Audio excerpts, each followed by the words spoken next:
What's going on, everybody? Welcome back to Knives of the Round Table. My name is Marco, and today we're looking at kind of a special knife. This is the Koenig Arius. And the Koenig Arius, you know, it's the creation of Bill Koenig, and this is the Generation 4, Batch 1. Bill Koenig, he started making knives. He won Innovative Knife of the Year a few years back at Blaze Show. And since then, the Koenig Arius has become one of the knives that people have mentioned the most. It's an incredibly well-made piece with a lot of really good qualities, and it's become a grail knife for a lot of people. It's become the favorite knife of a lot of people. If you take a look at Jake from Bearded Gear, he's absolutely in love with this knife, as are a lot of people. And we're going to be discussing why that is. So stay tuned. The first thing we're going to do is this is a titanium frame lock flipper. I bought the blue hardware for it. It's something that you can get directly from Bill Koenig. It has an M390 blade, and it has this drop point, but it comes to a it's a hollow grind. It's a hollow grind, and it comes to a ridiculously thin edge. It's one of the thinnest edges you'll see. It's so well made, and this one has the stone washed blade with a satin flat. I think they call it a burnished flats. But it's such a nice. I'm gonna try and twist it around so you can see all of the textures, and then you've got like this bead blasted titanium here in the back. Now, there's a bunch of versions of the knife. There's one with carbon fiber scales. I wish I had that one. I don't. They're hard to track down. There's black versions of this. They have ones that are engraved. At the time that I got this was fairly rare. I think it's still pretty hard to get. It sells out everywhere where it drops. But I was fortunate to get this one, and I've enjoyed it ever since. So before I ramble too much, let me show you the size of this knife. It's not a small knife. That's against the Benchmade bug out and the mini bug out. So obviously it's bigger in both blade, handle, thickness, in everything against the bug outs. The bug outs are, they tend to be, some of the most carryable knives out there. But a better comparison is probably against the paramilitary too. The size of the handle, the size of the sharpened blade length, they are it's a lot better comparison. Let me show you the way it carries, because this one is kind of a taller knife in that sense, but it's different, right? Because in the Para 2 you get the tallest portion out here. With the Koenig it's more down here, but it's still it's a thicker knife, as you can tell. But I think it's because the scales are contoured, so they feel a lot. They feel very similar, I guess is what I'm trying to say. Now, the ergonomics on this thing are phenomenal. Okay, you get these two fingers that land in this groove, and then the rest in the back, and you still have some space here. And then your thumb just comes naturally and rests right here in this ramp. It's not jimped. I generally prefer a little bit of jimping, just subtle, nothing aggressive, but I like jimping. And then your hand just rests right here, and everything guides your hand to where it should be, and it feels awesome in the hand. A little thin for me in this portion of the knife.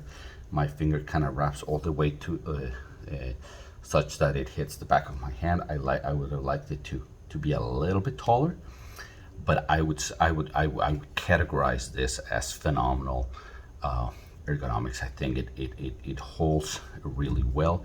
It feels locked into your hand. You can push through stuff without, without it feeling awkward in your hand. And there are no hot spots. The clip is nice and rounded, and all the corners, and it's kind of low profile. So you hold it, and you don't feel the clip. I think the ergonomics on this thing are outstanding. Now, action. This is where it starts to really shine. It has this small, this controlled, slow drop shut action that I just love. Look at that. It's just so smooth. It's not the guillotine that a Grimsmo Norseman is, but that feels awkward to me. This action closing is what I would consider damn near perfect. Like that, it's slower, it's controlled, but it's smooth. And on deployment, it's just awesome. The action on this thing is just so good. I would put it like maybe in deployment behind Shirogorov and Curtis Knives, and on closing maybe just behind Shirogorov. It's one of the best actions I've ever felt. I wish the flipper tab was a tad bit bigger, but I think I'm in the minority. There's entire conversations about pocket pecking, right? But I like a little bit larger flipper tabs that allow me to get a little bit more lever when I deploy it. I can't say enough about the action. And let me say, the only thing that I kind of dislike about the action, and it doesn't have to do with the action itself, it has to do with the sound. Because I don't know if you can tell, I'm gonna try and show you here. It has a lot of internal milling, okay? And because it has a lot of internal milling, the scale feels hollow. So when you deploy it and when you close it, there's a reverberation, a vibration that you feel right here, from how thin the titanium gets. Now, what that does is it makes it for a lot lighter knife than you think. You see this huge, I mean, it's a big knife. I mean, look at that. I mean, against a ruler, I mean, we're talking at least 8.5 inches and a good 3.5 inch blade. But it's a lot lighter than you think, and it's a lot lighter because of all that milling. But the problem is that it feels hollow. It feels hollow, and I like my knives to feel a little bit more solid than this. It's a little, it's a nitpick, and I don't know that everybody can pick up on it, and I don't think it bothers most people. But for me, I think that's one of the few negatives. I kind of jumped ahead, but it's one of the few negatives that I find on this knife. Now, fit and finish is perfect. that's all I can say about it. The action is great. The lockup is perfect. Centering is perfect. Every detail, everything is chamfered. Everything is rounded. The place where you land here is awesome. The back spacer is well made. The tolerances are incredible. It's just as far as fit and finish goes, it's right up there with the best of the best. It's right up there with Shirogorov. It's right up there with Chris Reeves. It's right up there. The tolerances on this are damn near incredible. Now, cutting, it cuts like a dream. It basically is how I would describe it. Because of this hollow grind, it's really thin behind the edge, and that thinness carries to about right here. So you're gonna be able to slice and cut through most things before you start getting into the thicker part of the blade. It's one of the best slicers and cutters you'll ever find. It's right up there with with the Mannix. it's right up there with some of those knives in terms of cutting performance, because of this hollow grind and because it has an M390 blade that retains its sharpness for a long time.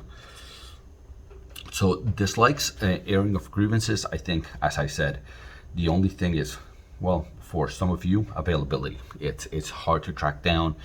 If you find out that there's a drop, you better be on point with your clicking, because these are gonna go fast.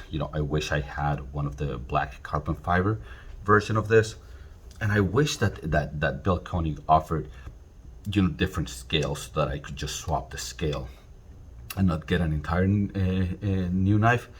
But I don't think his production is up there yet to where he can produce just scales.